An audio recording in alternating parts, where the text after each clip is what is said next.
Michele, thank you so much for that high honor and that award, especially to be honored by the Clare Boothe Luce Foundation. That's an especially honored position. So I'm extremely grateful because as your statement says, inspiring women, which you do, discovering leaders and changing lives. That's what the Clare Boothe Luce Foundation is all about, and it's a tremendous honor for me to be able to be here with you this afternoon. I just heard from my great friend Bob Goodlatte. Bob Goodlatte, I think, was the first member of Congress to come out and campaign for me when I was running the very first time for Congress. And it was a tumultuous race that year, as Bob recalls. It was the third most highly targeted race out of the 435 for Congress.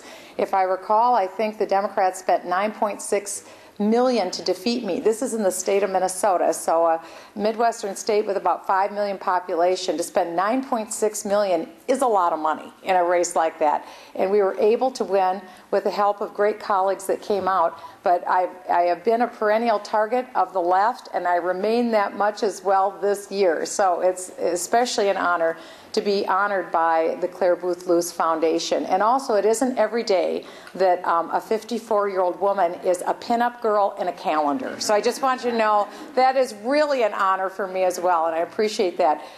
In talking about conservatism, you've heard from some of the best and brightest members of Congress today, and I don't want to repeat all of the great words that they have said, only to tell you this. I think there's something that we need to run on this fall for all conservatives, and it's that we need to repeal the government takeover of health care with Obamacare. It is a must-do on the list for conservatism. We cannot negotiate with Obamacare because it cannot be negotiated with. It needs to be 100% repealed. And until we can get to the point of having a new president, we have to be committed to defunding Obamacare, to make sure that it doesn't get instituted in this country. Why do I say that? Why is this such an important part of what we need to do? Because socialized medicine, or the government takeover of health care, really is the linchpin of socialism in any nation.